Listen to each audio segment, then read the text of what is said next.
We're all set. Okay. So we obviously have the one agenda item tonight, so. Yes, I don't know who's. I'm going to be presenting eventually. Okay. So, bear with me because I haven't run through all of these with you guys. Yeah, I want to be. Okay. All good. Are you reading the PowerPoint for this? We don't usually do a third meeting, but I can if that's easier for you guys. Okay, so the first agenda item will be 22-15 for the OLA proposed subdivision. And the project description is request to subdivide an existing 3.39 acre parcel. With also improvements, it would be it's proposed to result into 2 lots with existing improvements respectively to 2.97 acres and 0.42 acres, located at 4919 and actually 4917 South Catherine Street. The property is zoned R2 residential 2. The applicant is having doing they did 3 in Plattsburgh and the other 2 miles away.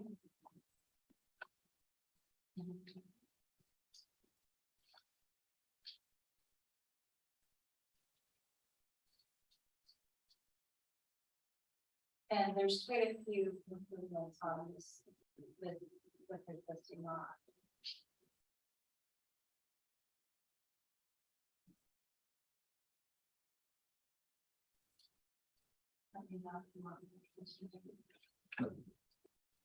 You want to have a dialogue right now, or did you want? Sure. I was gonna say, Yeah. I think that's a good summary. I mean, at this point, I had a few comments. I'm sure Rick has a few comments. Great. Have a few comments or questions, so. Whoever wants to start. Go ahead. So I guess, I mean, this is a great sketch plan, you know, starts off the process. I do believe it's a minor subdivision, as you indicated. That would lead to, the board has comments. Ask for application for a plat based on the sketch. Probably could establish, the applicant is looking right into submitting that for the next meeting. We could establish a public hearing date, or, you know what I mean, to establish the 2 appropriate actual public hearing. Aside from that, I guess my biggest question to one would be past precedent in subdivisions from the property, so I could be wrong, but I believe that what is Victory Place now may have been part of this parcel once, but maybe not, may have been part of the adjacent parcel for where the school, for the secretarial Lincoln School was. But then whether or not there's any easements, shared condition language, shared parking language that's already built into that parcel with this parcel, which should continue on, or we should recognize, or and so yeah. Is there so? And the property that you think may have been previously subdivided, is that the property to the south? Yeah, it's the one Lake City Properties Okay. LLC. Yeah. I would assume there's got to be some type of shared language, easements and access and everything that's already within their deed that could be reflected in the new deed. They're part of the subdivision for this parcel. That they're going to be sharing the same ingress, egress, sharing similar parking to the church. I'm assuming, I don't know whether the parking on the back side of this new parcel is actually going to be, the church is going to share that parking. So they should have shared parking on both directions. Those seem like the important things. I mean, other than, you know, utilities for this lot, you know, there is no sewer shown. I'm going to assume that the sewer just goes out to the front, but I don't know. There's a water line, they show a water line and an overhead power. Sewer would go to the front, but on a consolidated lot like this, you never know.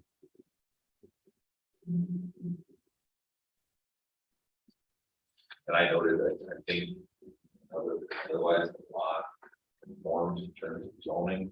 I think it would be good to also, now I think about it, confirm the lot to the, which would be to the north. They have a shared driveway. It would be interesting to understand that language is very clear.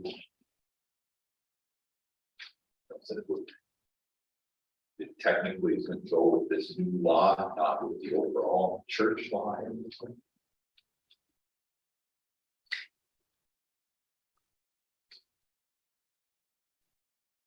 Yeah. My questions are very similar. This is a lot that has features that you cannot access from within the lot. It's not like the parking spaces in the back. You have to go over the neighboring property to access those parking spaces. And what are the limits of the right of way, or are they defined, or do these people have the full use of property as they see fit to access the parking? Just be good to know. And probably helpful to encourage them to come here themselves. Yeah, if you're gonna encumber a property, you should know what limits the encumbrance.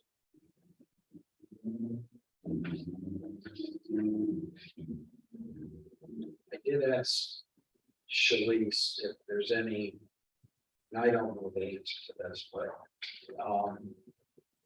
is this a historic site? It's all buildings. I They don't have been nominated, but I have no idea. I don't believe I was. Make sure I check that. But, okay. On Chris, it's not. It didn't show up. Especially if this, the subject person, the proposed lot to.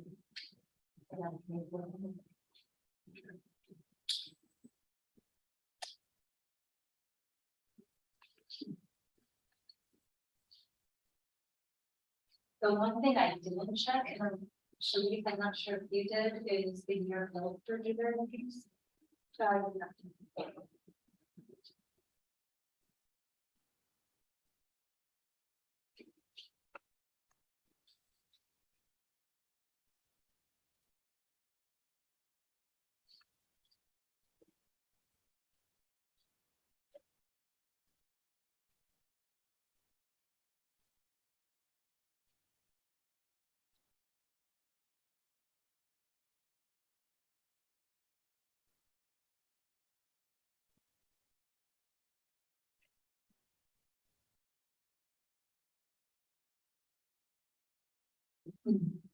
Why are we including the parking stalls that are just only accessed from the parking lot and the main lot?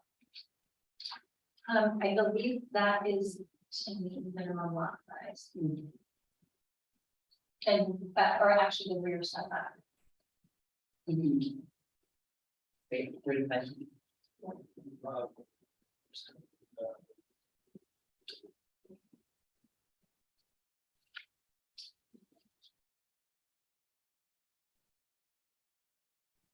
If you click on the full report. Yeah.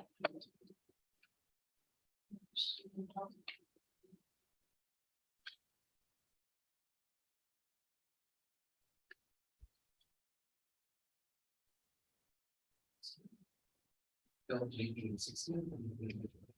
Or that's just a fire.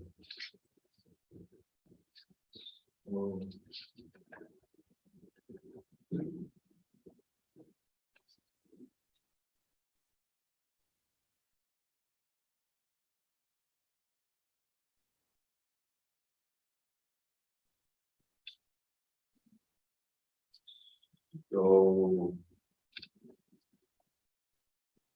Did the applicant go for a zoning variance already? Not yet. But, yeah, not, but So I didn't recognize that, I didn't go down the column all the way until reading their write-up, so they do not meet building coverage and they do not meet open space with this lot. So they were. Rick. History with this, they would need variances. and then the front yard setback. The distance to the corner of the building is not to the closest. So, Improvement. so actually, the front yard setback from. Yeah, it's still part of the principal structure. They So would measure So maybe, part of the principal structure. so I have to do this in. Yes, there's a little bit in the write-up about not knowing what the future owner would use. The structure for. I guess it's the main uses of that structure, you know, painting a lot and. In site plan scenario. Functionally in that structure, I don't know if that's the case, but. If I were answering the question, we would be giving an approval or a site that any complying potential use of property being allowed. Like, I would say probably up to seven units. Did you evaluate that? I believe the code would allow you up to 6. So Six. zoning wise, obviously they don't have, they're not able to meet criteria. So, and in discussions we have, they believe that the potential buyer that they have on that wants to make it a residential unit, but in terms of how many units. So,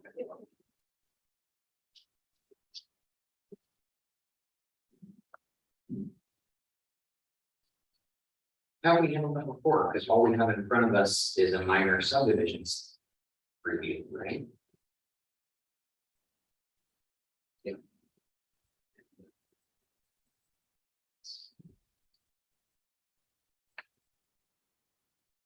I mean, I guess it'll be. I guess it's sort of a buyer beware, or beware of the church, they set the lot up so small that it precludes the use that might be for the future building, it precludes it for someone who did not use this one. It's either a difficulty the church has in selling the property, or it's a difficulty in whatever the purchaser buys in the future in terms of the size of the lot. I think it did. And I think having the defined scope of the right of way or easement, whichever the case may be. Because there are some easements and right of ways that are granted for utility purposes only. We don't know what the intent, we can guess what it is. But it would be well worth knowing in this process. I guess the only other question that comes up at the planning board level, I don't know if this is. I think it falls into our works forward, but it also falls into zoning. Board, so it's really whether or not creating a lot that's immediately efficient is. If it meets a reasonable planning criteria. I don't know, but I think there's history of the board working with this in the past, but. I think it's one thing for us to approve the sketch plan, it's another thing. The zoning board has to take a look at it, see that first. And Joe, Yeah, honestly, even before we schedule a public, at that point, before we schedule a public hearing, we really should know what planning boards. Or the zoning boards. Yeah. Review this. Not assume that they're just going to approve it. It would be a tough precedent to set.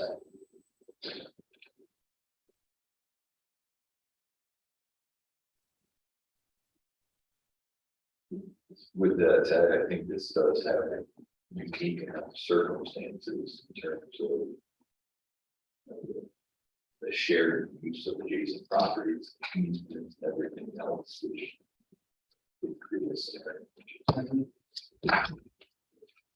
Also, Reason. if they're efficient on max building coverage and minimum open space.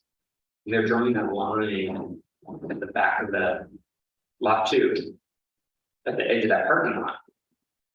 It seems like if they just extended that boundary line 8 feet or something, they would then not meet those 2 differences. I think to meet the appropriate maneuvering room, it would have to be at least 26 feet. Yeah, there's going to be a lot adjusted for the access of the parking space. To meet the maneuvering area. Well, yeah, which would also easily get done that required. Yes. In a lot coverage, Also, yeah, with that number. it would certainly bring it down.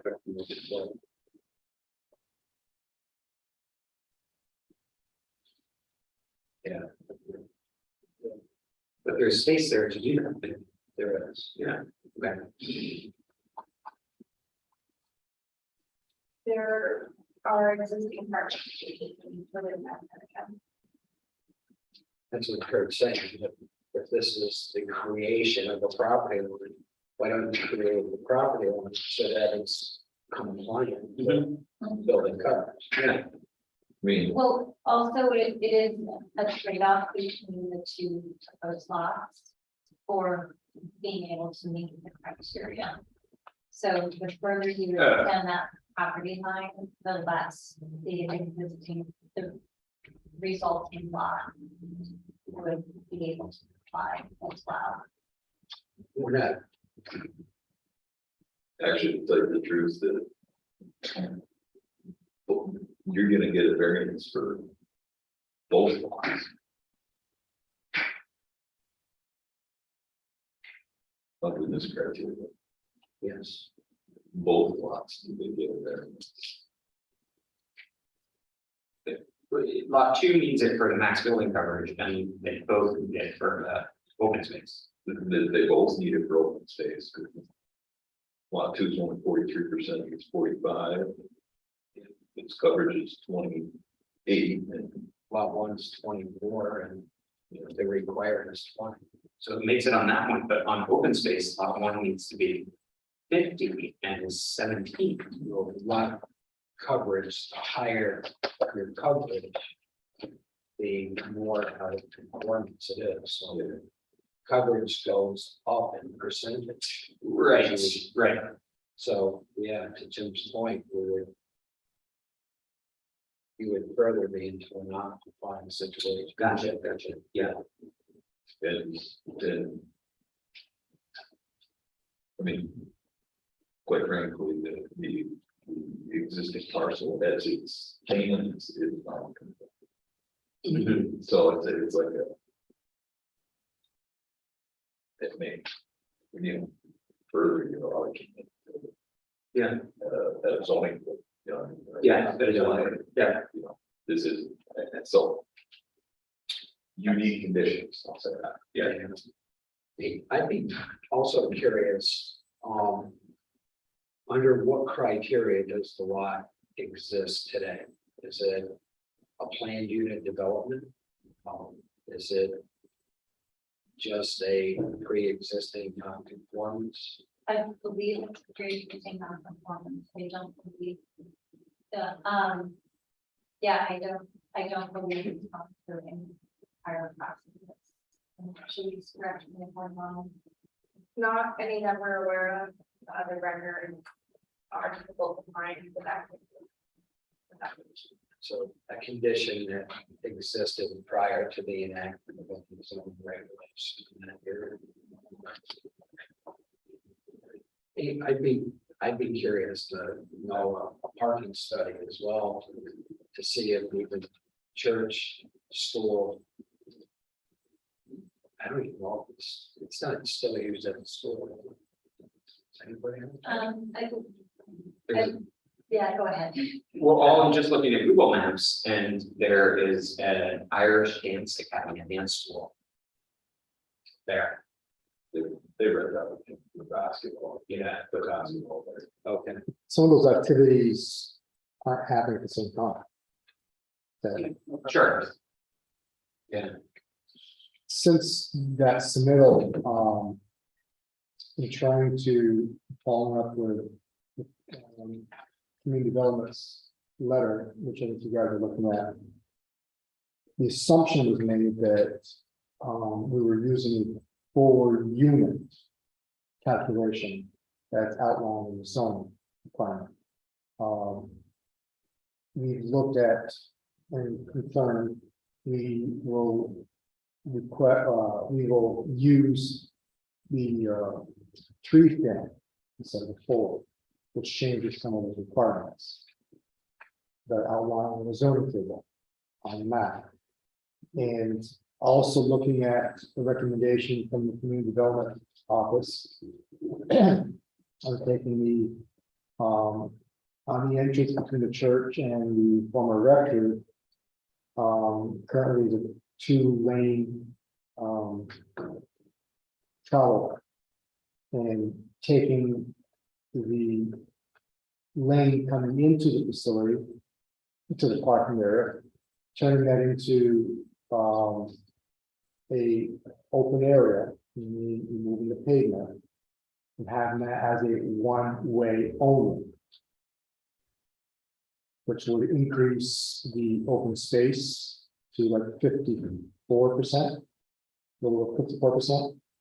And then by utilizing the tree family, that changes the building setback requirements, specifically the front yard from 30 to 20. So with that, I did not look at, well, with that, building coverage relative to the lots, proposed lot size, I think it's still going to be an issue. Over your initial comment about DEP, you almost wonder which administrative Yeah, component is the best way to develop property, sell it off in pieces like this. Is it DUD?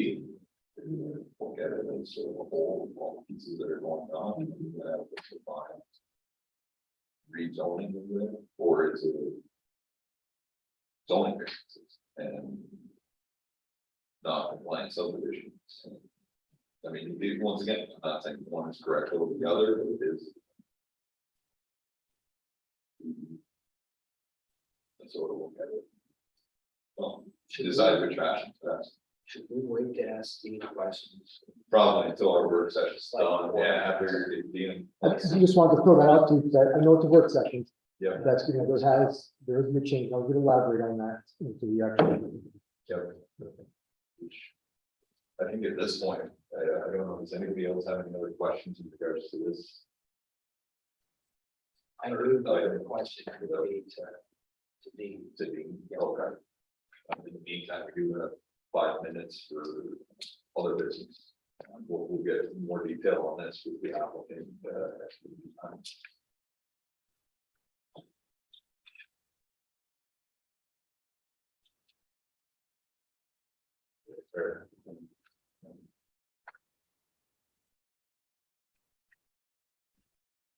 Is there any items that you, the planning staff want to address? Nothing else that was specifically on the agenda, but we did want to bring to your attention, we received an application for a board position. And we have shared the letter of interest with you. We did not share the actual application. It wasn't informative enough to provide good information. And so we reached back out and requested a letter of interest that can better detail this person's experience in this course. So Just to be clear on the process, the mayor has requested the feedback from the board. To the best of my understanding, the mayor would like to defer to the board to make selection and refer back to the mayor. You recommend, and make a recommendation back to the mayor. Would it be out of the question to ask that the candidate present himself before the board and just express his interest? I don't feel like it would be out of the question at all. I think there's not a clear set process to follow at this point in time. And I think in my mind, that reverts back to what kind of the traditional interview, application interview process would follow. But I would just refer to Jim. Yeah, so I agree that it's sort of an undefined process a little bit. This is the mayor's appointment.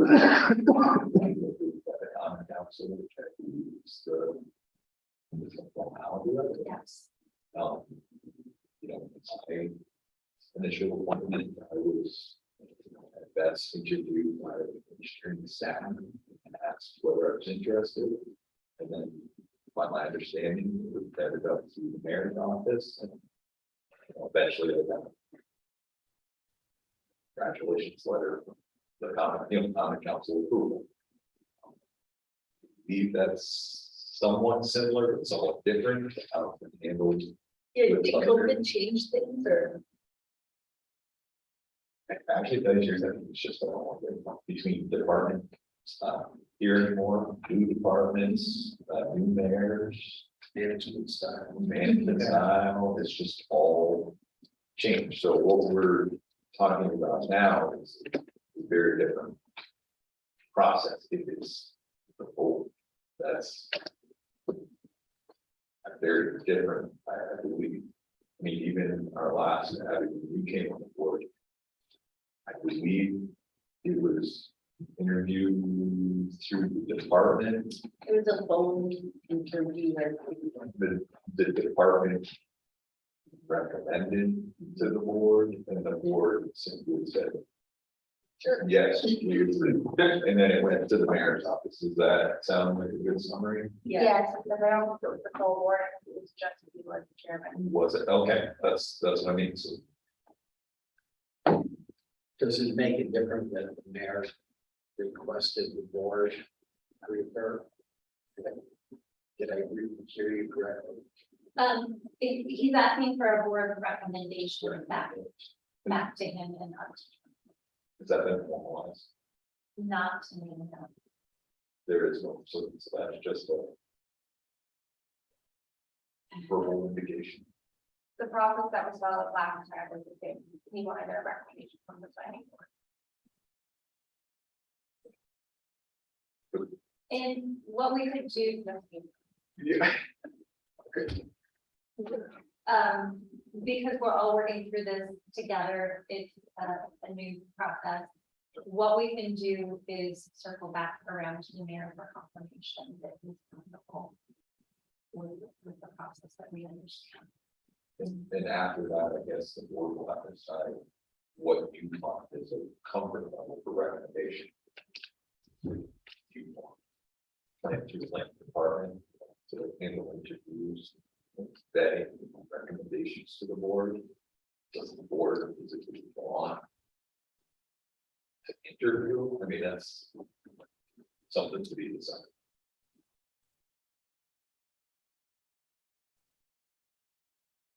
thoughts here, but I'm just curious if we should go to the full meeting or we can, and then put it on, and then get it at new business, just because. 6:02. Yeah, it's, 6:02.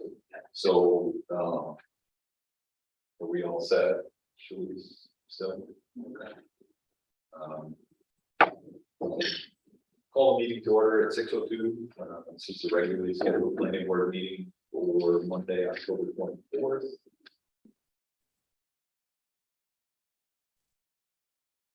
And we start with pledge of allegiance. Pledge of allegiance to the flag of the United States of America, and to the republic for which it stands, one nation, under God, indivisible, with liberty and justice for all.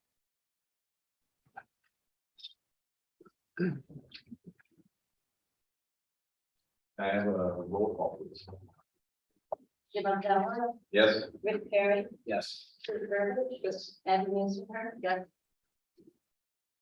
Okay. As a point for the applicant, we do have a full member board here. It's kind of a full board. Do you have any question on that or reservations or Well- about continuing? Oh, yeah, we can continue.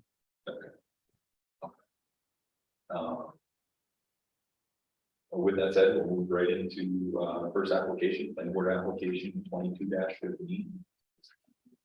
Okay. You got a PowerPoint? so he's been running it for me, so thank you. Sharice. So the first agenda is 22-15, it's for the addresses of 4919 and 4917 South Catherine Street, which is proposed as a minor subdivision.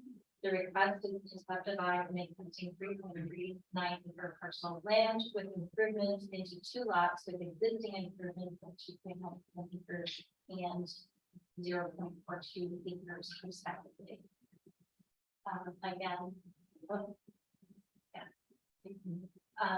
So again, the item number 22-15, the addresses of 4918 and 4917 South Catherine for a minor subdivision. This is an expansion of the request is to subdivide an existing 3.39 acre parcel of land, which contains existing improvements, including the church parish center, surface parking, church recreation, and a playground, resulting into 2 parcels. One of 2.97 acres retaining the church surface parking and playground, and one of 0.42 acres to retain the church rectory building, all located between 4919 South Catherine and 4917. That parcel number is listed here. The full property is owned R2. Residential 2. The applicant is Father Kevin McEwen, representing Notre Dame David Green Oxford, and the land preparer is here with us today, Dean Matchday. So this is an overview of the full parcel. In the southern part of the parcel is the church. Fronting South Catherine, just about that to the north is the rectory building. You'll see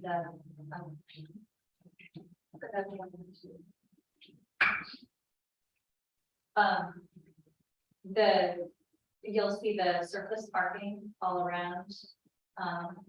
There's a playground on the western side of the parcel, and then the rest of the facility is the far north. That coverage area. And then this is showing the R2 zoning that covers the entire parcel. So this shows what the proposed breakout would look like between proposed lot 1 and lot 2.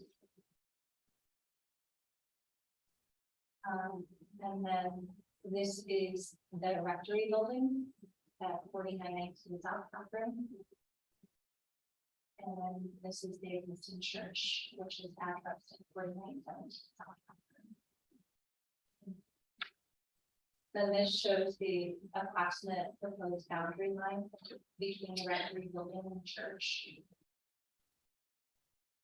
And then the proposed, approximate proposed boundary between the rectory building and the adjacent multi-family structure to the north with the shared parking. This is a close-up overview of the proposed zoning table.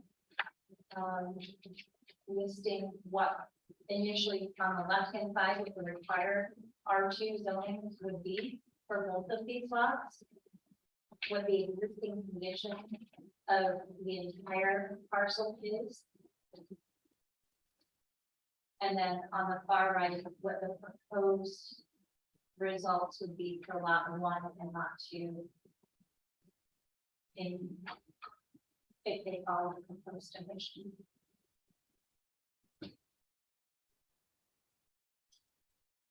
This is the sketch plan of the proposed division. And then this is the close-up of proposed lot 2, showing what the proposed, what the prospective setbacks would be from the existing rectory building and attached garage. Along with the access drive to the north, which on this would be the right hand side. And it's shared with the property to the north.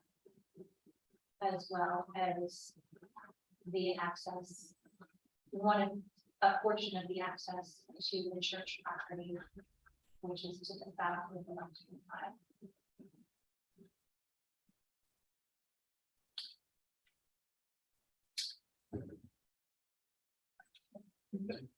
And that's it for our. Thank you. Dean, you opportunity for presentation. Yep, if you can flip back to the zoning table. On the zoning table, we had assumed a multi-family 4 units. Actually, is that your board okay without the podium? Or is it Probably better. Yeah, better if you approach the podium. the podium? Okay. When the map was first created, we had assumed a 4 unit structure for the vacant building. After receiving community developments review letter and some of the recommendations, I did get confirmation this afternoon that the first buyer would be agreeable to a 3 unit. So that's going to reduce our maximum building coverage from 20% to 30%. And then the minimum open space stays the same, but the area, you can look forward now to the plan view. The area here, community development asked to have this be made part of the open space. They talked with the church, and community development had also recommended making this a one-way for an entrance. They explained that to church, and they're agreeable to that. Taking the pavement for this area out, that increases our open space from the 43.3% to over 54%. So that would be compliant with the space. The building setbacks would change also for the front yard. From 30 feet to 20 feet. That will change. I had the building setback shown at 3207. 32. Making that 20-foot offset, it puts us on the stair. Off from porch. And I think that was a question about or voted in the review letter about the setback. I realized that we were creating a new lot, but the structures, in that one boundary line is existing and was, this could be really considered pre-existing condition. But by making that change, we do change that front yard setback from 30 foot to 20 foot. Sure, compliant.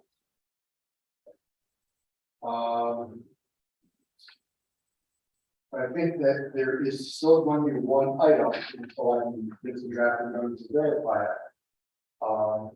We're still, just a quick calculation now, in front of, and back in the office. We're still going to have a maximum building coverage.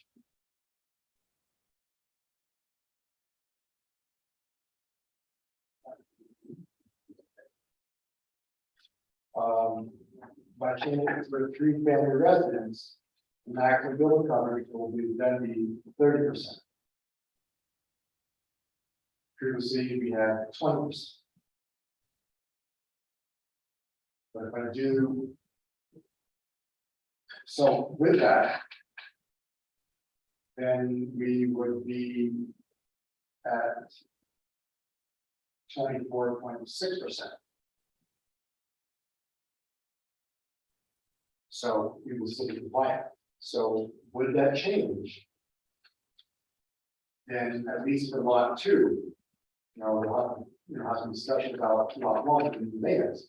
But lot 2 would then be compliant with the zoning ordinance.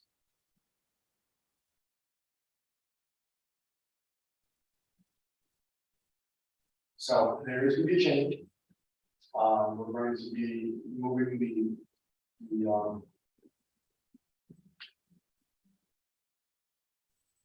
designation from a multi-family to a 2-family residence.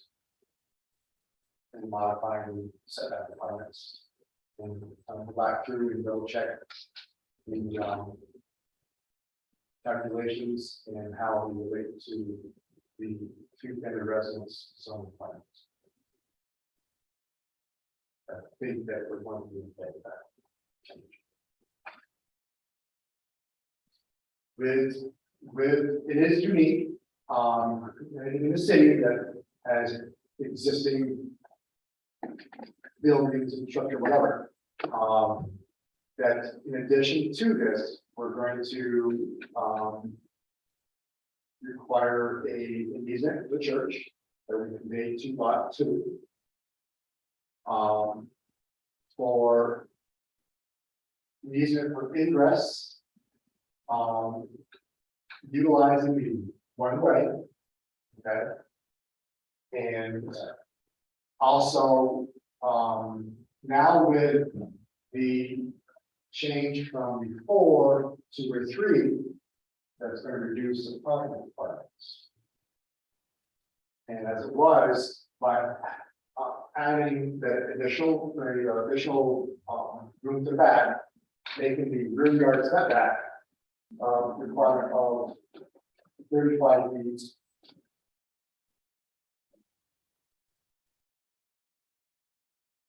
Which will now be 25 feet. We still would have needed, I believe, the additional parking, which is why we included this parking here for the 4-unit building. Okay. But with the change to the 3-family, that rear yard setback is we dropped from 35 feet to 25.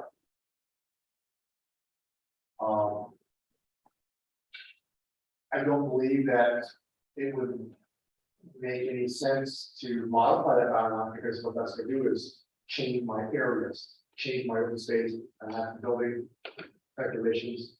So we're going to need to maintain that.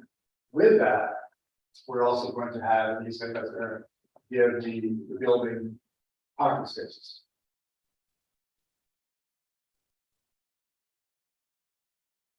And the easement that is here is a pre-existing. This was church property. And they sold, and the church sold the property, they retained the right to use driveway.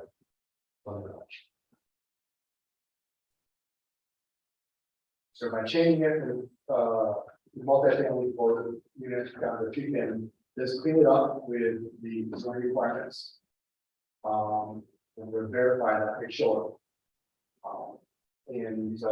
But the project will also require easements for access. To property. And the parking on the western side. Western side.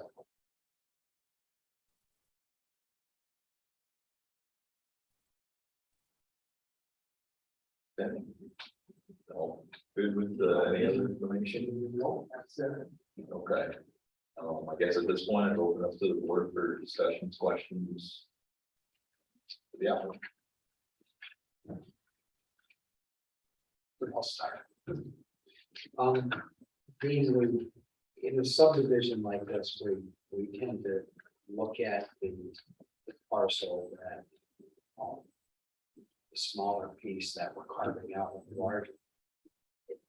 I think we should also refocus on what's remaining and how what's remaining, how it complies or doesn't comply. I think we need to factor that in the scope of what we're doing. In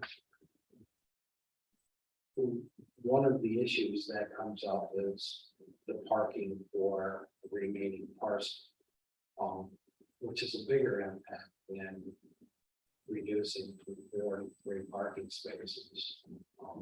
This changes the two. Can you provide us with a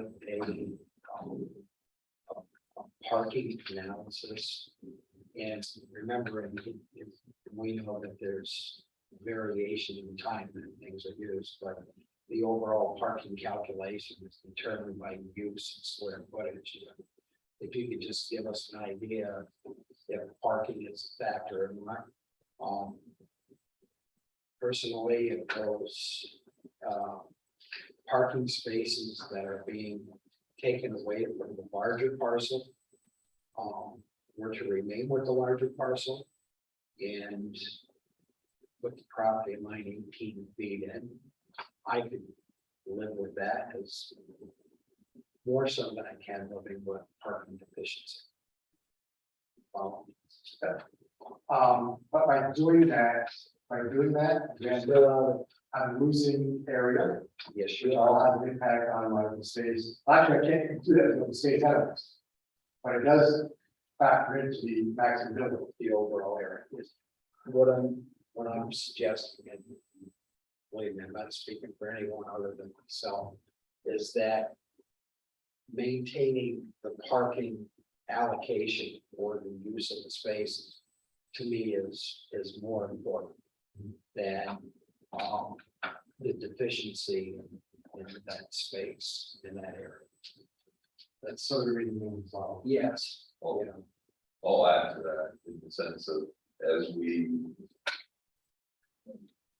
Church continues to peel off pieces for, I'll say, unknown uses or uses by outside of their control. So how does the non-conforming use that was under the control of one entity, the church, become now a collaborative, shared easement, shared access arrangement that is still non-conforming potentially, but how does that all, I asked the, had the question pre-meeting when Victory was. I don't know whether that parcel was part of the original secretarial school or whether that's all part of the church at once. And I think all- that's a motion.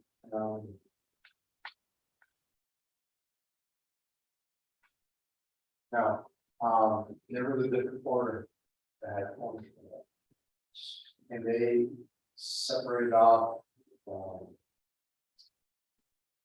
Victory Place, to sell the school, to create the, residential, single units within.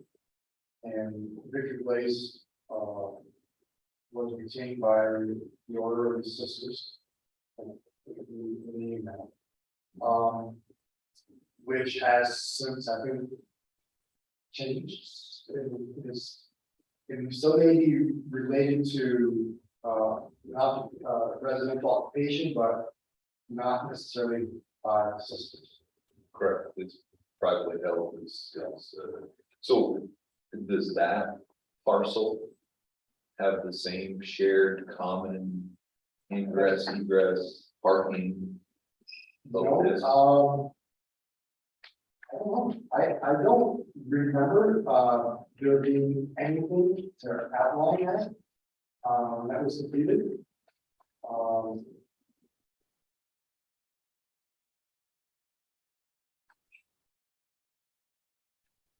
What's this one there? She was out there. On the vehicle. She gave the trip out, she gave the trip out. I guess ultimately that's part of Rick's question, rounds into my question is.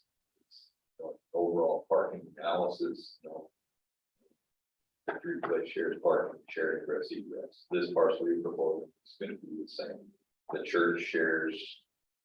The same, the school, whatever that operates as, it operates from everything from donations to, they sell bingo there.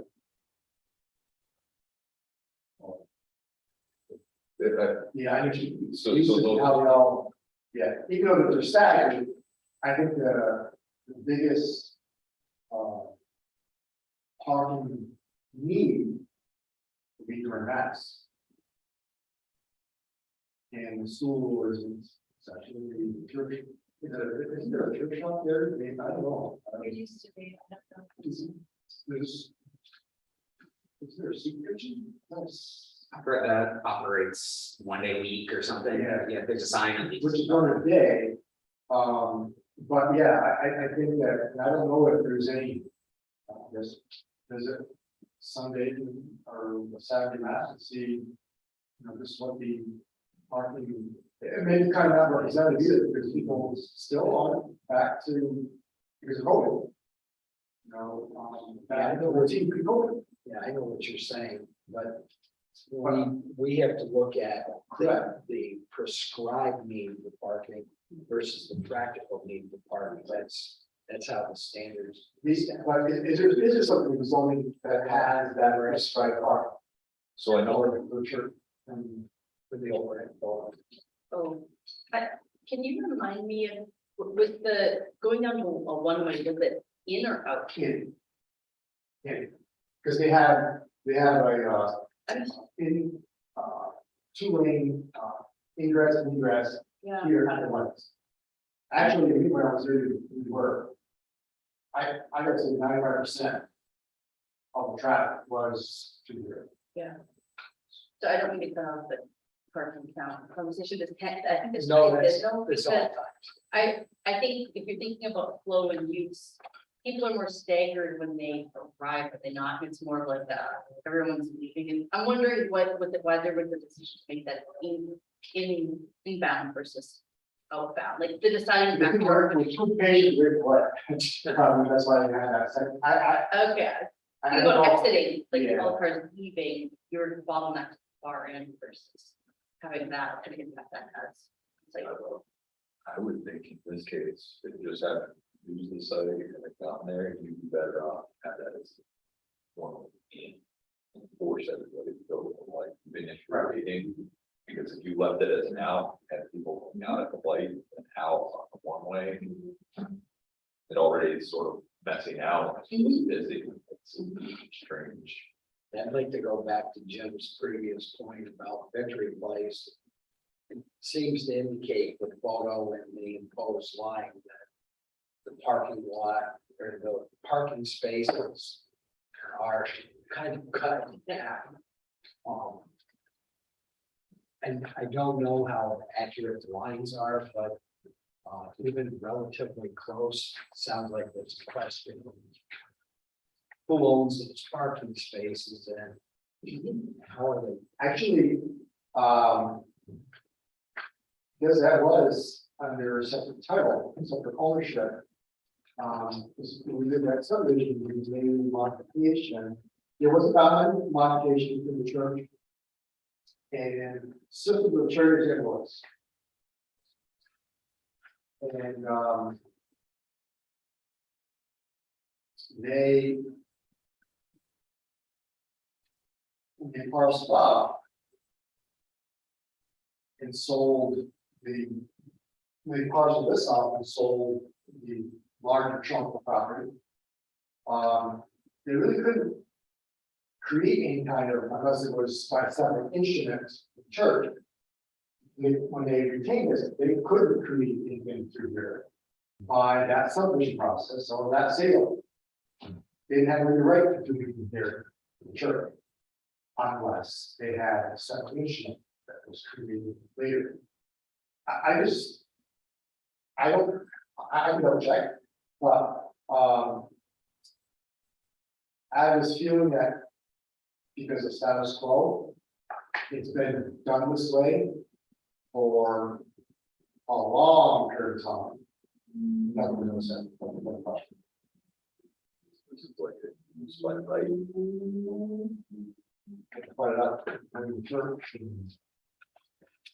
Actually, it's what's now private.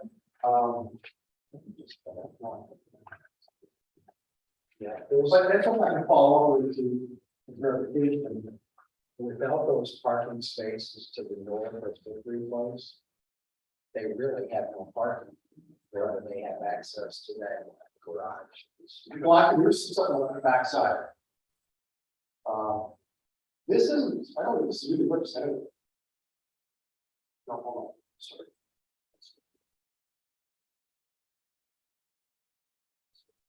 Here's a sidewalk.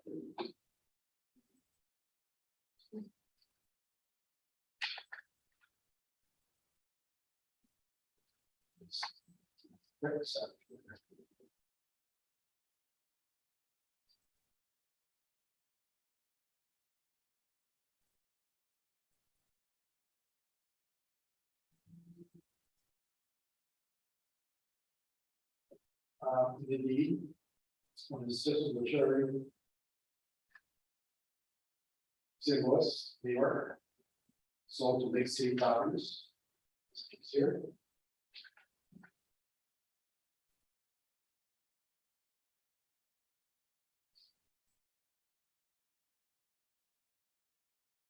Describing a lot. There's no reference to the American Park. In a pre-existing condition that was. Well, yeah, I don't know, I don't know how to tell you what I saw there. Would Dean, as we continue down the road of further subdividing, further sharing things, ingress, egress. You see any way that the church is cleaning that up as part of this process and Clean. the shared arrangement of parking? I mean, I guess It's tough to get the church to make changes, driving this is the building data.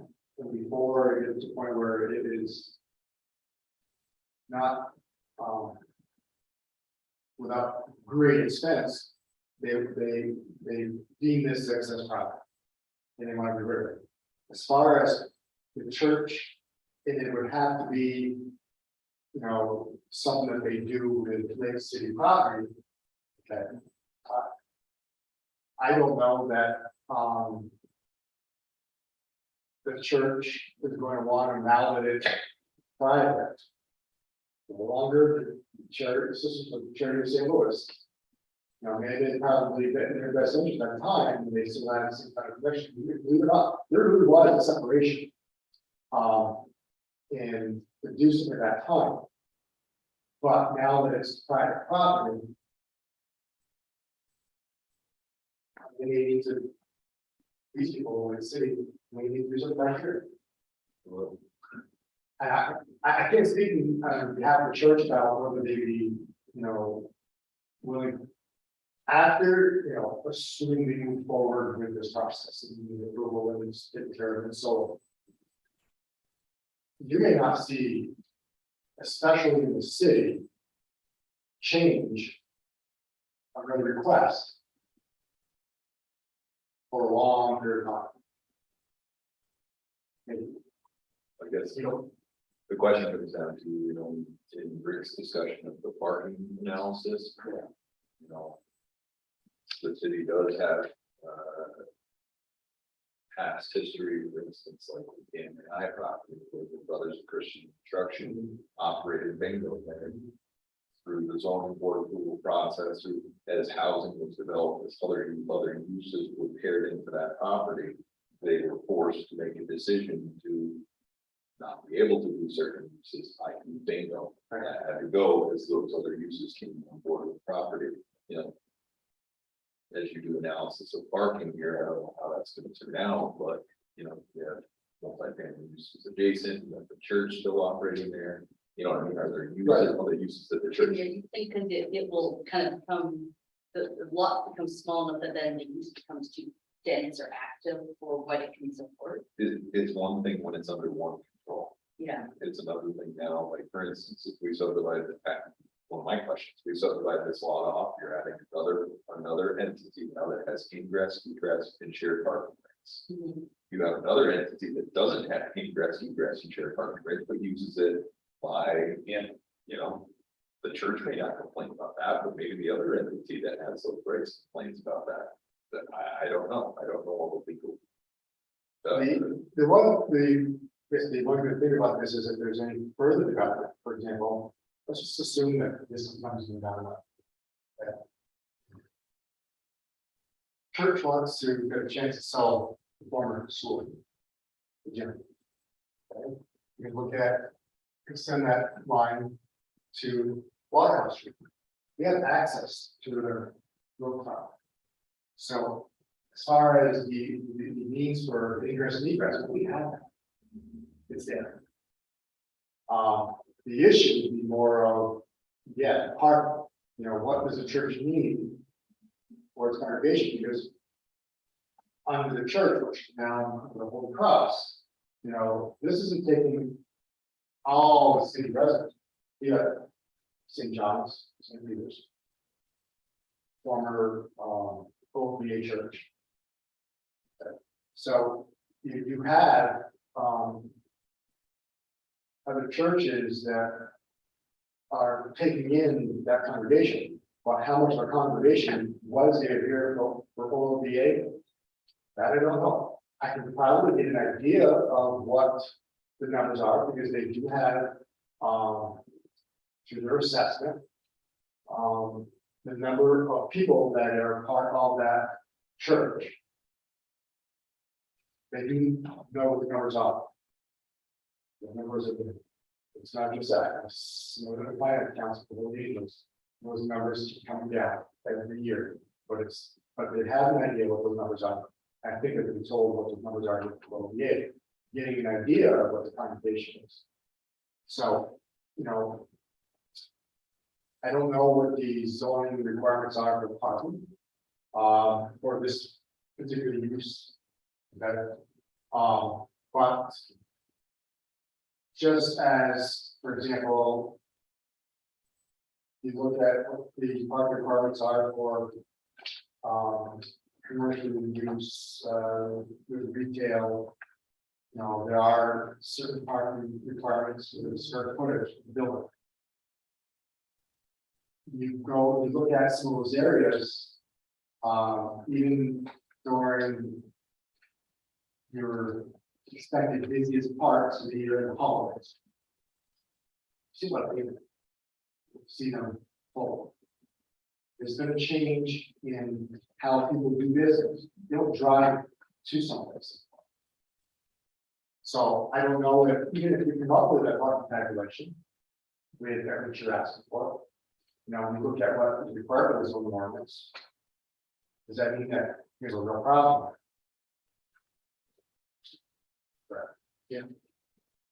It's an existing condition that's existing. I was an altar boy when they said massive black at church, so I go by. I was very bad at church, so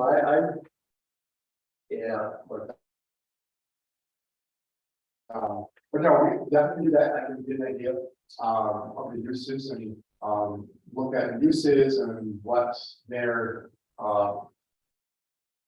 parking demand, is. For those uses. And, get an idea to put that as a kind of, I don't know if, how you want to see it. You know, whether it's a report, or whether it's, you want to see it in that. I would be satisfied with just the chart like we have here, that shows, you know, space 1 square footage parking.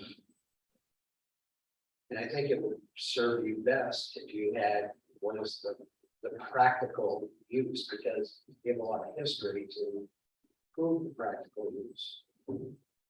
And please bear in mind, we're obligated to take a hard look at everything that comes before us. And I see this as an opportunity to, you know, to write the property use and try to make it as compliant as we can, so that it services all needs in that area.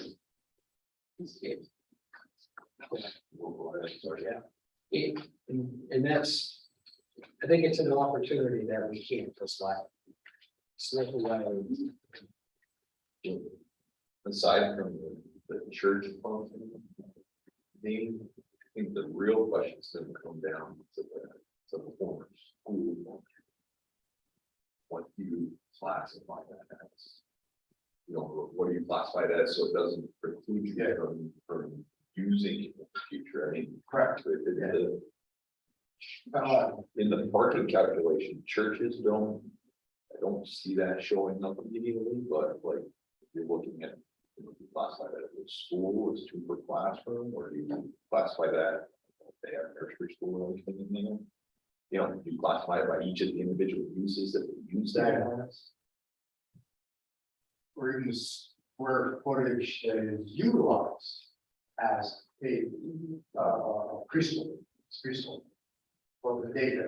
Anyway, you do not. So, for example, I don't know off the top of my head what that square footage is. I've got a guy, I'm gonna do my calculation, but you know, for the main part of the building,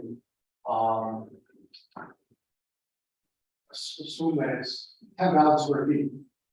Then do I do calculations based upon that, or do I do the calculation based on 2,000 square feet that's being utilized, and the rest of it is vacant?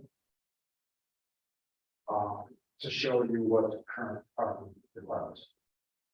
That's what we're gonna have to look at and see. But, yeah, okay, that's potential with 10,000 square foot building. You know, what should the parking spaces be? It isn't that old of a building, and I just,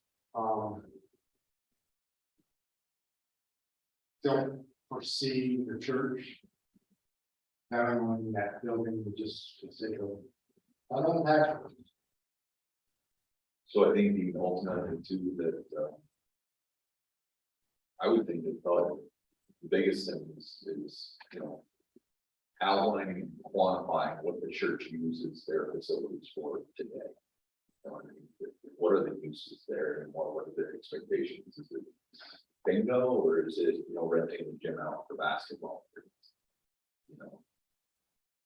Then from there, thinking past the building department, city building department, many times is quantified based on use, the parking calculation, correct?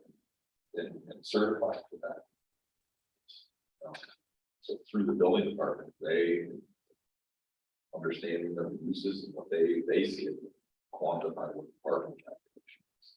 I think that would be probably a useful process here versus like you raised a number of questions, what the direction be, how we expect to see that. And along with that though is a, you know, for example, with the change from lot 2, which then the double check, we would be compliant with the zoning. But in lot 1, with the setbacks, with the area, For example,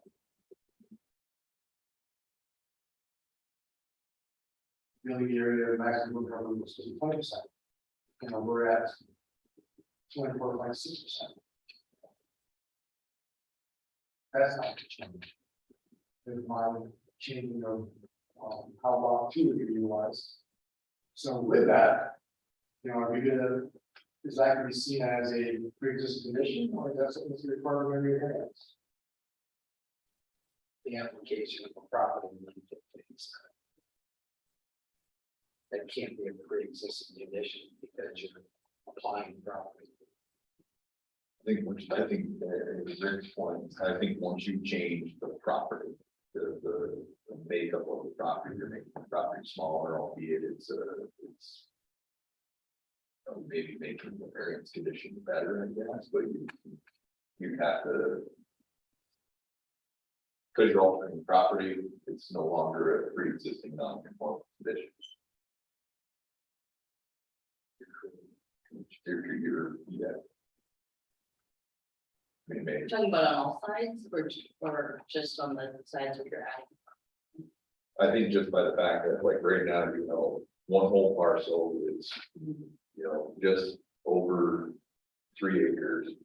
Now you're taking a whole piece of that out. It was a pre-existing condition, it's 3 acres. Now it's not a pre-existing condition at 2.47 acres. It's a new. So there's a use in there that was not in your zoning, and you didn't get a use variance, and not going to change. You're not changing any use. No, but I'm asking a question. Yeah, then I would, Richard said there is a use there that isn't a use as this. I think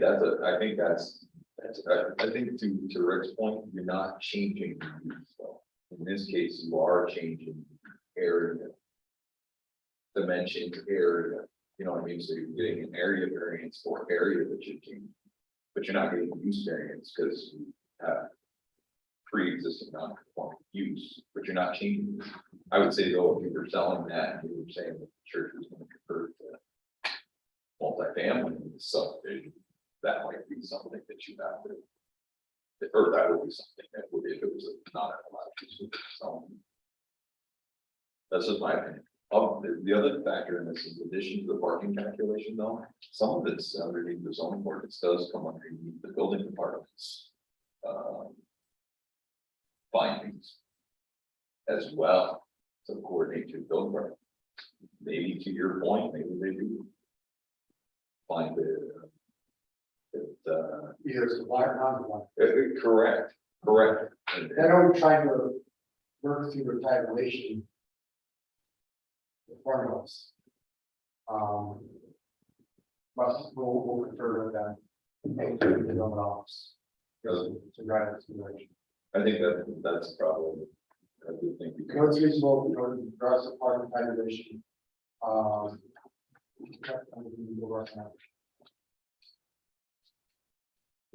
So my other question is, as you're continuing through sort of planning to improve your compliance conditions, we're talking about the one-way on that northern drive. Does the church plan on reorienting their parking to match the one-way access, make it angled parking? Because I think if you, depending on where you put your, well, and where you, however wide that lane, I think you I have think to. there was no discussion. But I think what you're getting at by having, it's newly straight. By having an angle, you're sort of dictating flow. I think though, I think though, you need, once again, that's something to consider if we're talking about moving pavement, creating a one-way lane that we're complying with, if that is complying with the ordinance in terms of 90-degree parking, so you have this right side travel lane.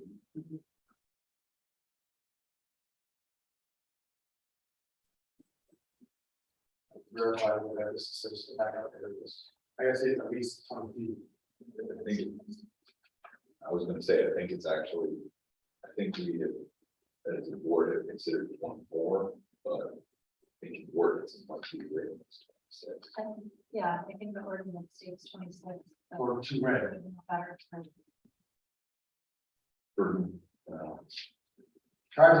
I'll look it up. Yeah. Driving Well, lanes in every county highway are 20 foot wide, or the pavement's 20 foot wide. So, and I realize that, but I know elsewhere it's for a driving lane, 2 way is where it's 24 feet. If it's 1 way, it's reduced less. Like 20 or 22. I can't verify what the city.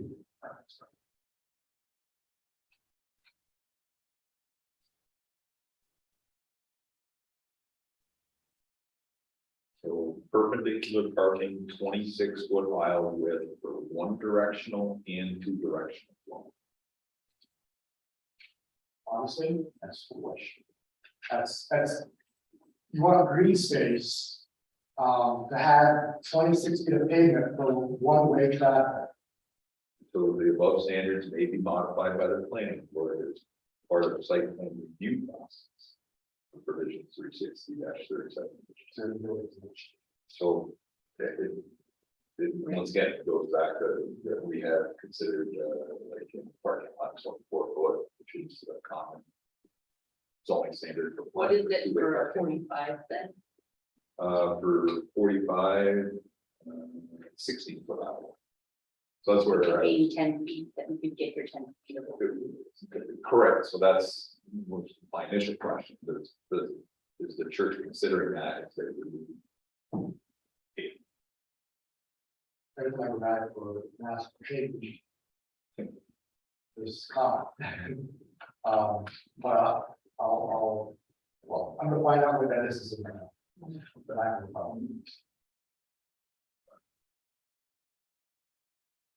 I don't know I that, don't see it there, even with data that is now. I don't know that we've approved less than 24 on a perpendicular setup. That I can recall under like site plan review. Oh, 2 way, 1 way. Correct, but, with that said, if the board has any comment to this.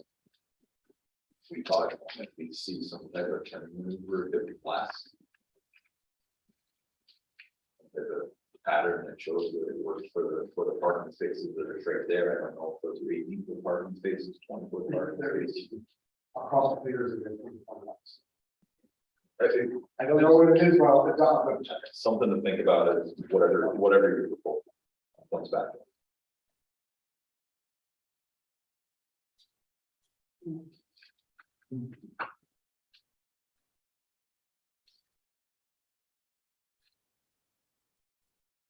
There's comments. Mine have been addressed in conversation.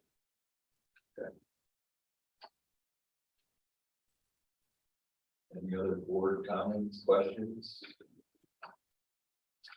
Dean, what was the last time this building was occupied?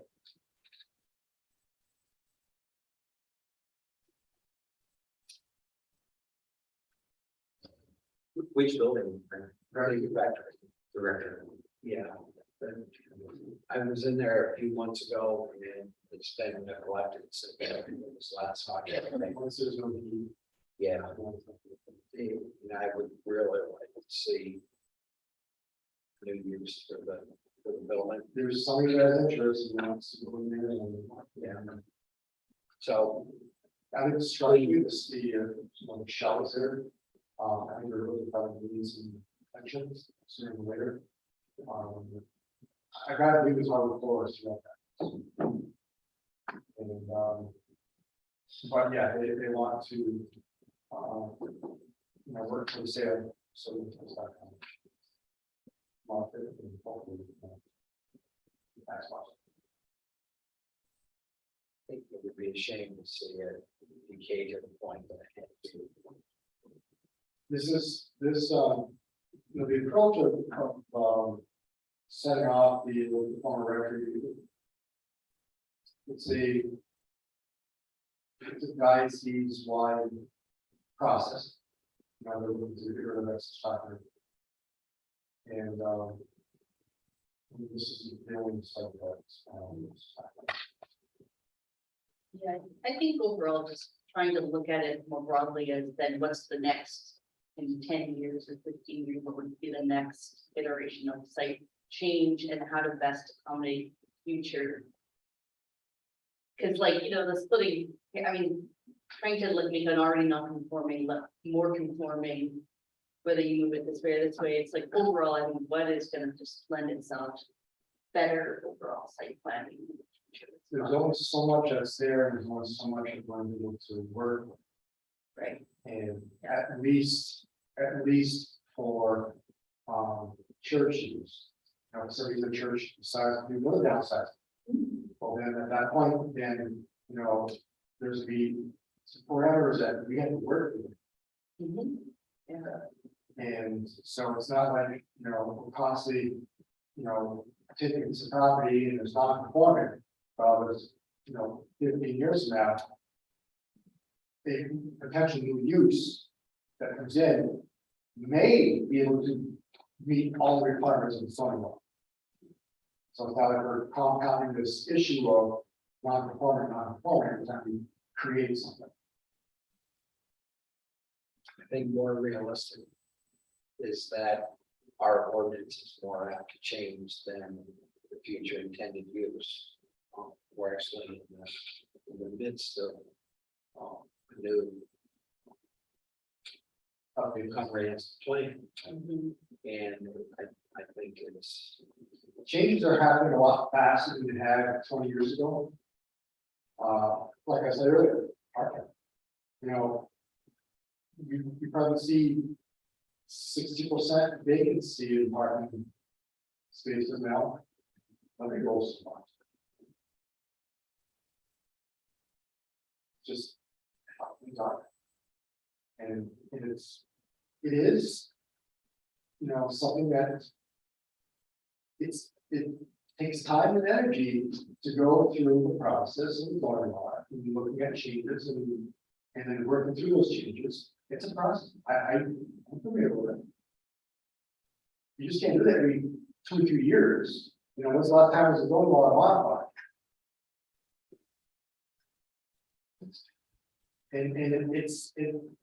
But changes are happening quicker and, does that mean that the city possibly outlining these values, they have, constantly work to update their zoning law to meet, what is happening with development. The zoning law, zoning ordinance, the zoning board has the ability to, work within. They have the authority where they can make, yes, I realize the zoning law may say better this. But if you can show a reasonable cause to make change from that zoning law, we have the ability to say, okay, this is a good argument, we can sound, we agree. Maybe here, so. One thing that's interesting about this parcel is that I see this as sort of unique, different things that I've seen across the city for the church. This parcel school facility is part of the church facility.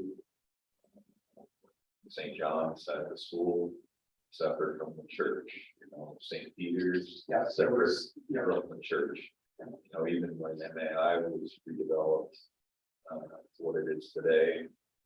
The Brothers for Christian Instruction, their house, they had taken down all the other houses that were part of the overall parcel. They had Yeah. very easy homes. Right, this is more unique than those.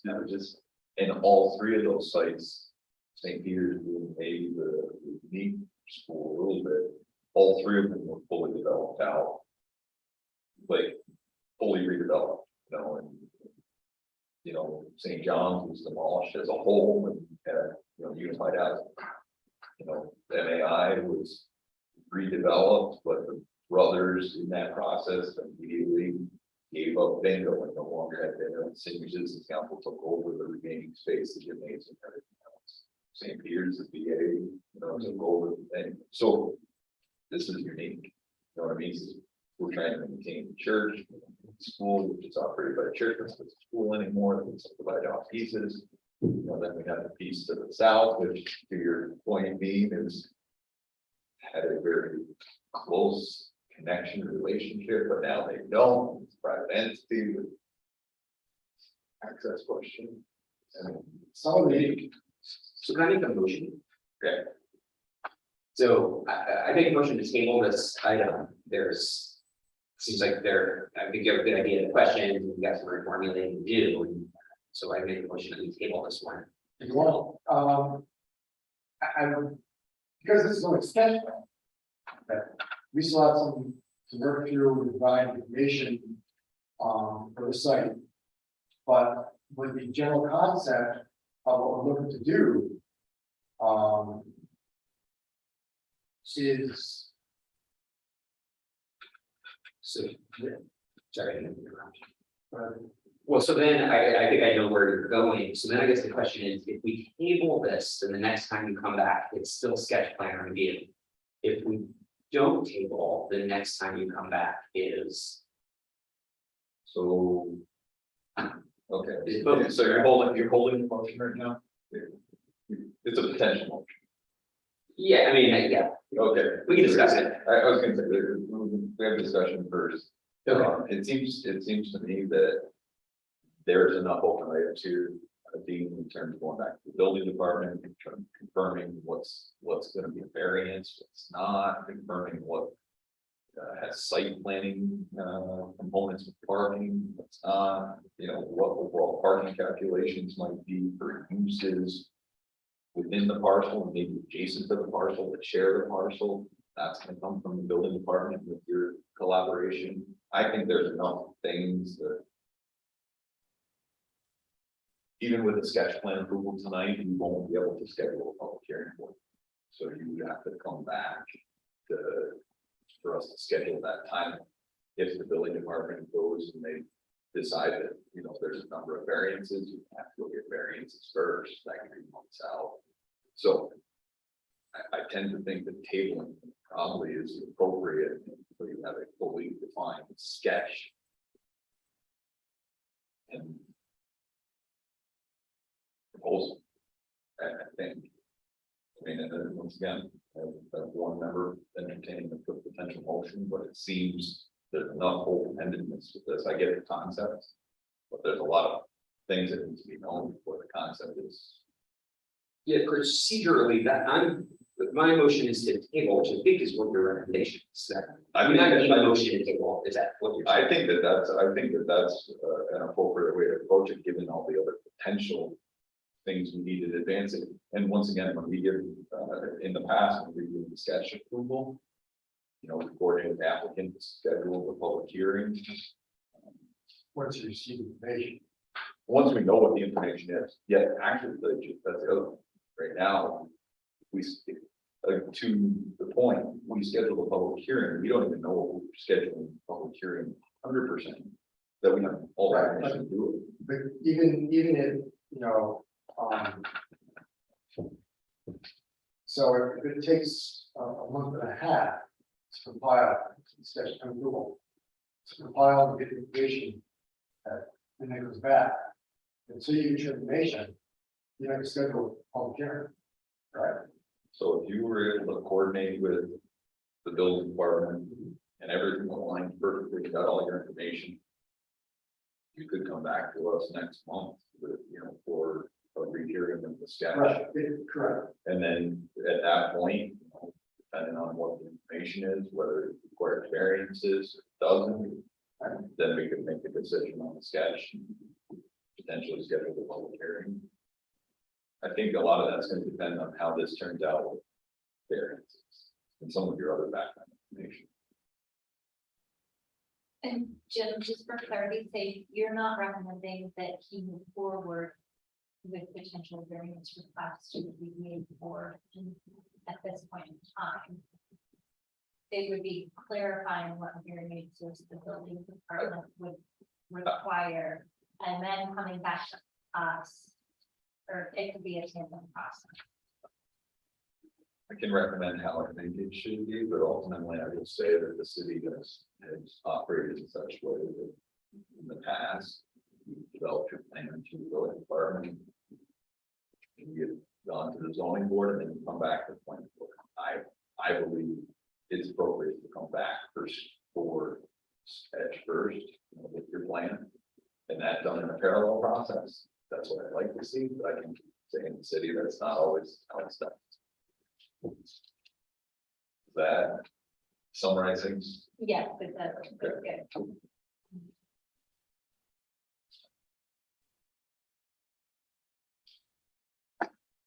Would you, Is there any questions about that? Amy? No, no. I understand what you're saying. I think there is one other factor that we're probably gonna talk about it as new business, but the scheduling of our meetings. If we do not have a forum for December, that could put you well off. So maybe with the consideration of a special meeting. I don't know if anybody objects to that, but it may have to. If it takes more than a month to get the answer, we're into January. If we cancel December meetings. So I think that may be something to consider in discussion. To me, that the December meeting, how it falls, because I have a conflict with you that time frame. I know it's that way for others. We know we have applications coming up and maybe a valid discussion about the meeting in December. So we can discuss that further. Out of fairness to all applicants that. That's why I mentioned the day of chairs. Yeah, The only other question, or the only other comment I had was, clarifying on the final plan for the sewer. So that's why I just coordinating with DPW, just to confirm that it's separate out to the front of the road. I would assume that's what it is, but it looks like you show the overhead and the water one. Sewer is.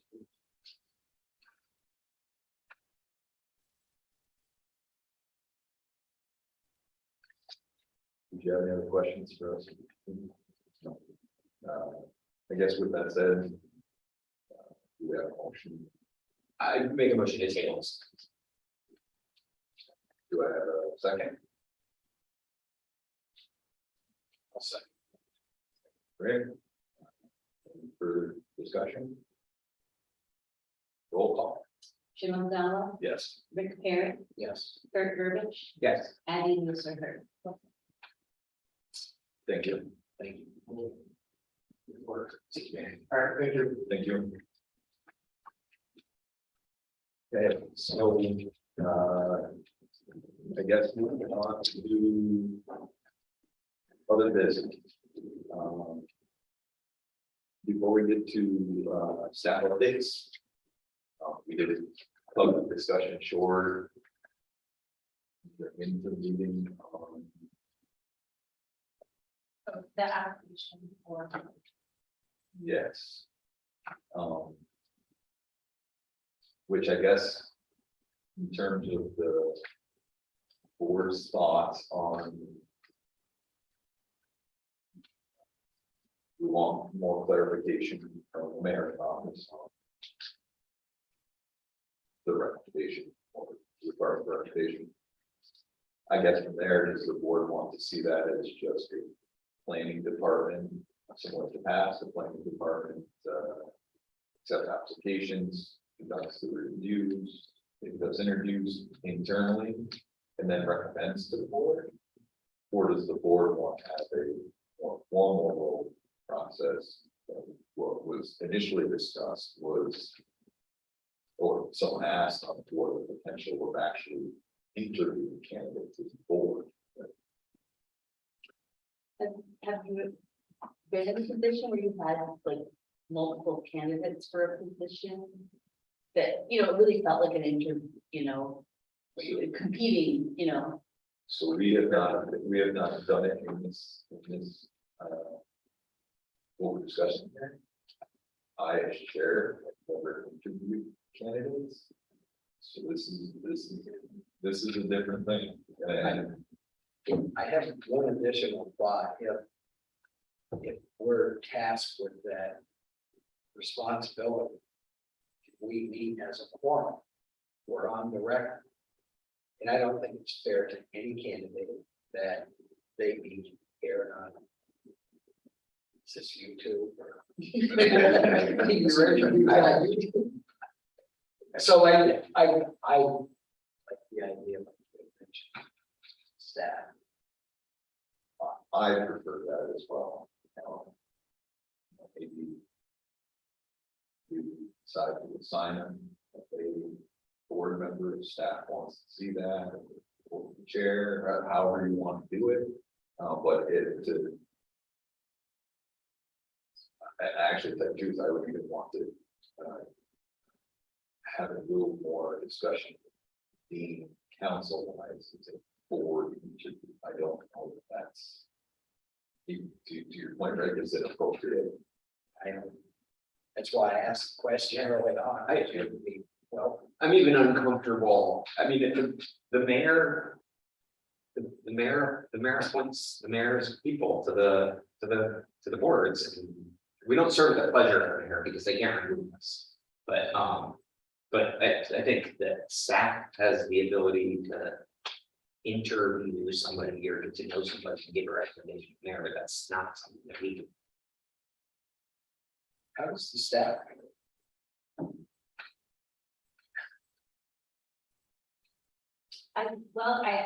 For this specific situation, it's new territory for the staff as well.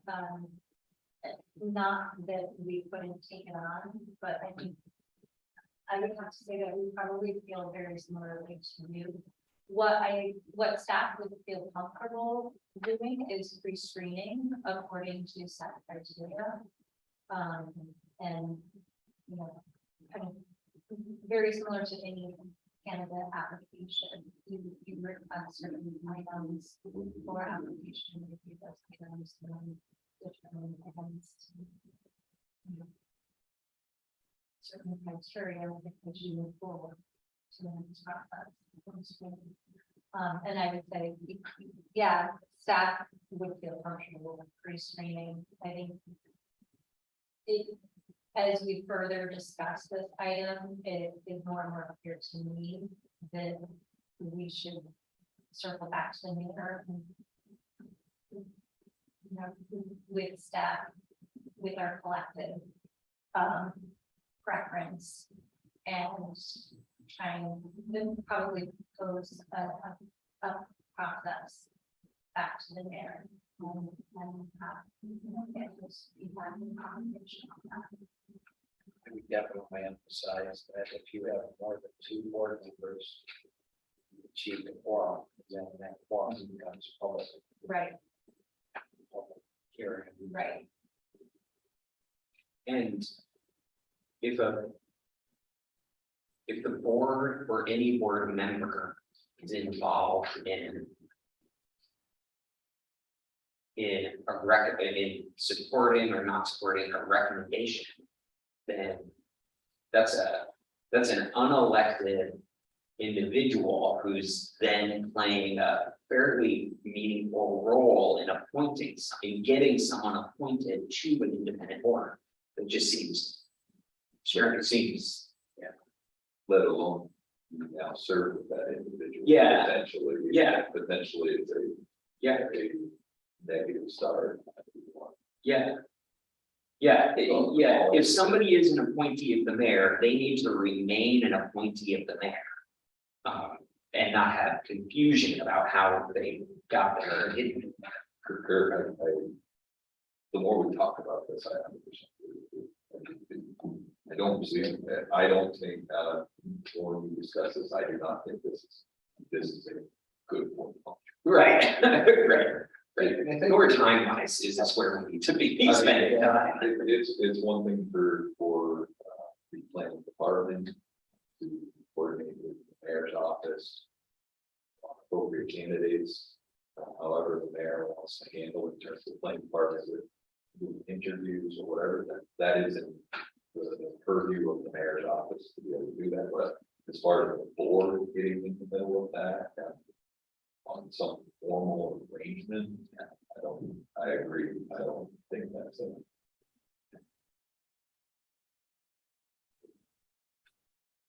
Sorry. We had a previous discussion, and I think it resulted in the same. Position for, but we can formalize it if you wish. I would have no problem with casting a vote on for our position. I shouldn't think of what the motion is. I was gonna say that the, Yeah, I mean, I'll toss a motion out there and feel free to not second it. Right, right, I make a motion that the planning board remain. Remain. Neutral and. And not a part of the board appointment process. And I would end the statement there and let the mayor and staff decide what happens other than that, but we're just out. I would agree with that. the second, Second, any further discussion? do we need to add that, does it affect our autonomous status? If we get involved beyond serving the applications of planning issues? What do you mean by that? Well, we're autonomous. We are not part of the political administrative part of government. If we're selecting candidates to represent the entire city, then it's just part, we should be carefully involved. Following. Does that mean that we don't? If we think there's a citizen that would be a good member, do we pass their name on to staff or the mayor? That's acceptable? Yeah, I think it's a different issue. I think that's a different. Okay, I'm not following what this, like, Well, if we become part of the. I hate to use the word, I'm gonna have to use the word, the political process, those, we're not elected by the citizens of the community. We are. If we're promoting candidates for a position on this board, does that not make us involved with a process? yeah, they're political appointees and we remain free from. Oh, I'm sorry, boards. Yeah, I agree. Would become part of the appointment of public citizens. Yeah. Or hire and fire. Yeah, That's sort of. I think to Rick's point, outside of our. So. Yeah. Outside of our, and it does bring us back to. Now we're diving into functions of. The elected officials. We weren't elected, we were. Selected.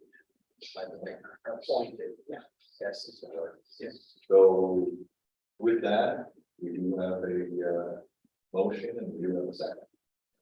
Any further discussions? If it's unnecessary to add to that.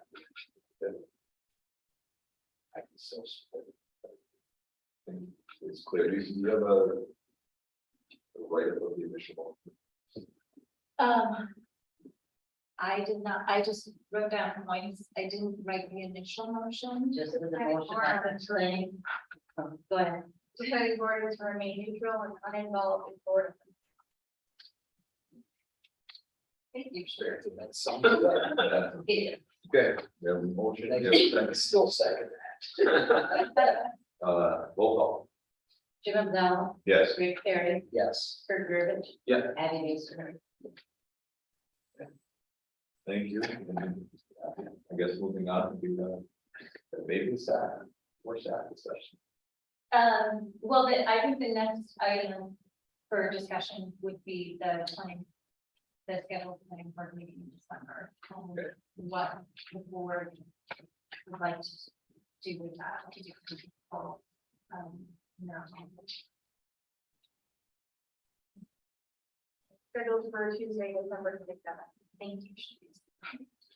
I will not be in here.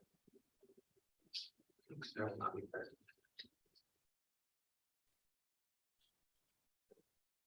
Greg indicated he plans to attempt to attend, but he's not here.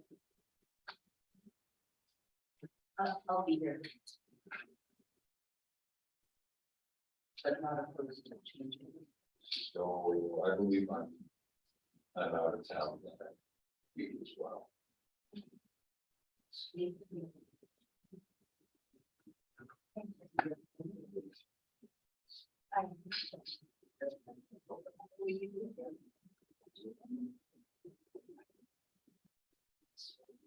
So I guess the question, do we want to do all of the appointment schedules and maybe open up the rest of the board in terms of a special meeting for December?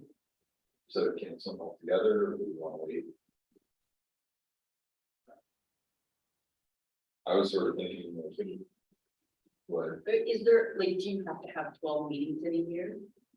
Or do you, can December be canceled, or can you kind of split the difference between November and December? Or so many times their December meeting is canceled, it is, albeit many times it's because there's no applications. or yeah, we it's can't not have- happening anyway. Yeah, we can't form, but Yeah, in this case, if there's potential that we have submissions in November application. could we move it up to the 12th, like move November, consolidate November and December to like mid-December? Or is that- I was sort of.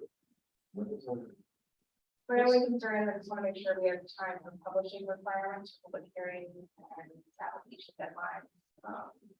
And periods of review by staff and departments. I was sort of thinking at best, maybe we reschedule that meeting for Monday the 19th. That would give enough time for November application and albeit a site review is. That's the zoning board meeting.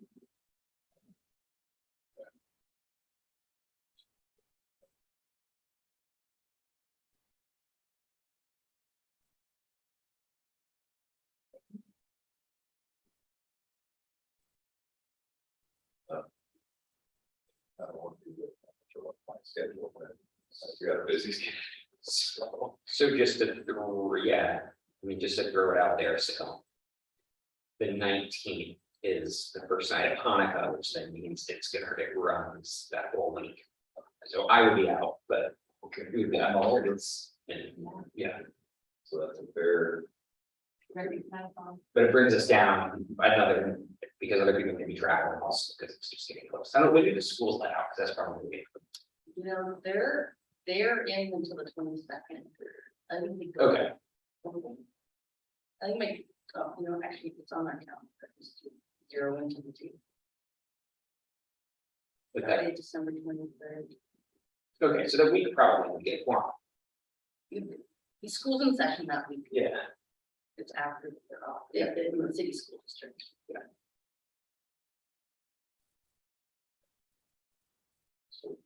so Tuesday, 20, focus. Thursday, the 21st, gives a little more time for publications and review.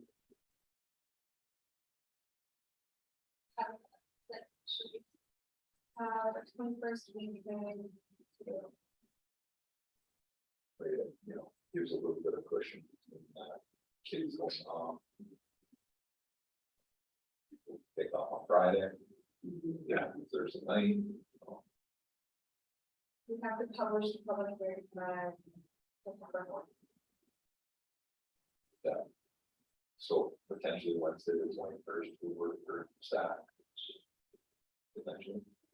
yeah, it won't work for the meeting. Yeah. So maybe.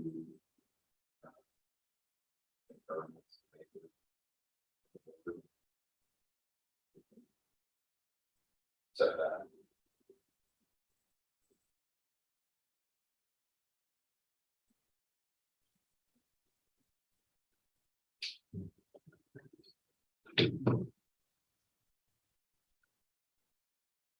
Does this need a vote?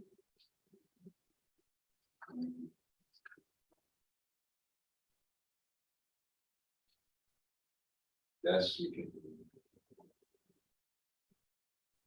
We're reestablishing the date, we probably should. But, and, yeah, We still have the November meeting, if you want. Actually, to be honest, it probably makes more sense to solidify that time.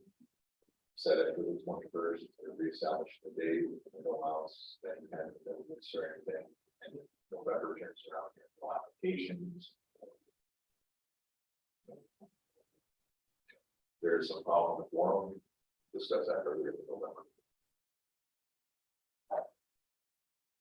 So, there, okay, do you have a motion then to change the December meeting to Wednesday, December 21st? Pre-meeting start at 5:30, regular session to start at 6. You okay with that? Oh, I won't miss a meeting. You can interpret that any way you want. I am happy to have you all meet that week. Just stay watching. Yeah, no, not at all. So. The motion, I'll make a motion to move December 26th meeting to Wednesday, 21st of December, work session, so we. Second. second, any further discussion? Roll call, Jim McDonald, yes. Rick Perry, Yes. Kurt Girich, Yes. Abby Winter. Thank you. The other, No major updates at this point in time. Everything that we talked about last meeting, moving forward, I guess just we're narrowing in on being able to select a consultant for the zoning update. Our last interview is scheduled this week, and we're hoping to move forward a recommendation shortly thereafter. Hopefully have a consultant selected and contracted by the end of this year. The comp plan has received additional updates and is hopefully back to moving forward with the expectation that it will we'll have our final workshop and then we'll be able to move forward to council also by the end of the year. So that's exciting. And another consultant update is SRT3. We're hoping to solidify the consultant selection to move forward the preliminary development. Oh, sorry. Saranac River Trail. And it's approximately a mile long, trail corridor that is proposed through the Saranac River Trail feasibility study happened first in 2006, and then was the proposal and then the feasibility studies. Can you just remind us what phase 3 is? That mile where that. Yes. Absolutely. So essentially the Saranac River Trail began at this point park, but for this section and the way in viewing it from this view platform perspective, and we've had phase 1 of the trail start over by campus and continue. Actually, I don't know where phase 1 stopped and phase 2 starts, but phase 1 to all the way through to phase 2 goes from over by Smith campus and river, winds around through the staging area that NYSA is using, past that, over to bridges, the final bridge being just before, just as you come on to Turkey Street. And then it essentially ends at your feet. And then there's going to be a river walk trail where the Jerky's, on the riverside of where the Jerky Street project would have been, and Jerky, existing Jerky Street parking lot. And so that will provide from the ditch. And then, from the river walk trail, you'll enter onto Bridge Street. Take a right. Follow Sharrows up to Green Street. Take a left.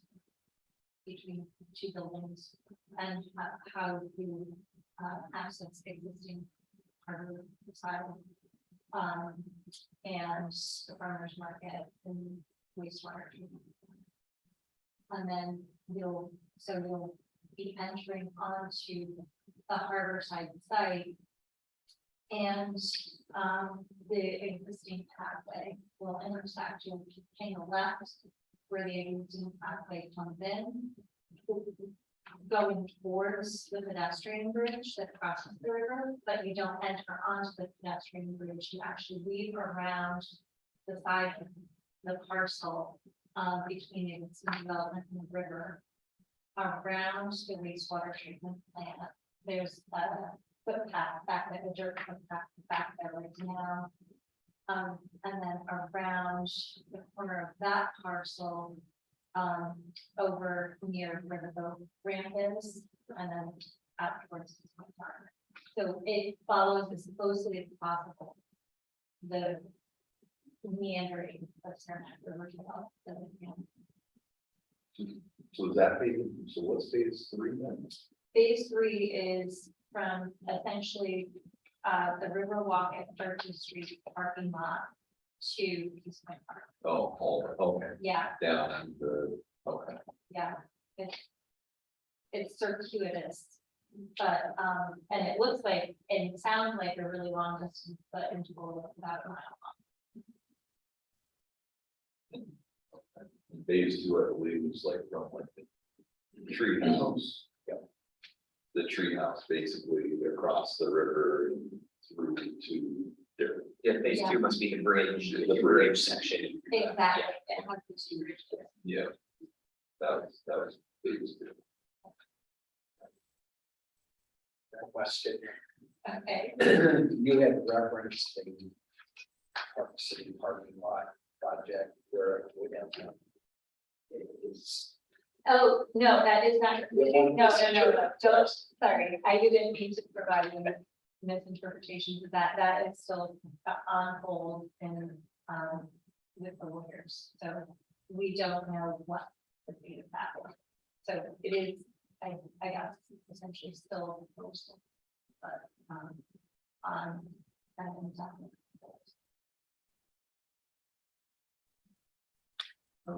I think the one other thing you mentioned last, we do have the city is having a public hearing coming up, is it November 9th for the Market Street? I think I had. It's not a public hearing, it's, public engagement. Oh, okay. Public engagement. Okay, Yep, and I do believe it is November 9th. I don't have the date. I haven't been thinking of that date, but maybe if I have it on. and I don't know how I came up with the last meeting, but I had that written down. Beginning November, I don't think you were here for that, Kurt, so. Yep, November 9th, Margaret, Plattsburgh Library at 5 p.m.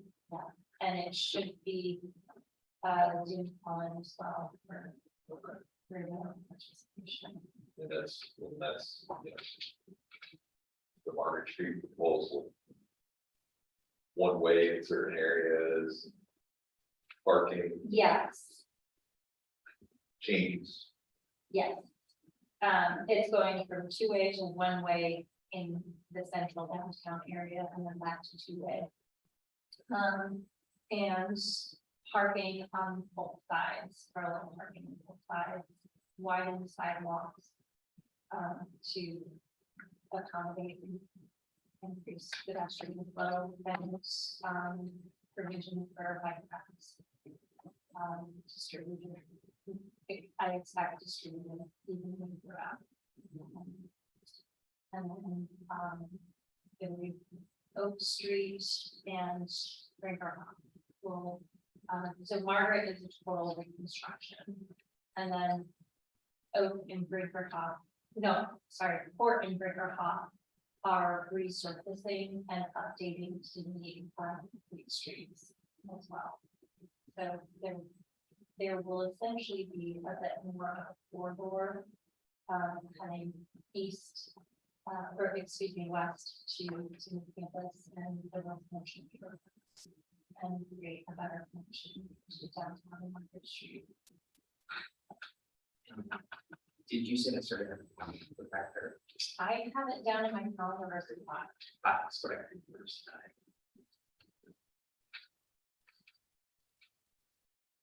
Topic of meeting, we also have the final Riverside meeting, meeting tomorrow night, at the library at 5:45. Thank you. Thank you. Okay. Any other discussion? Any other questions or comments?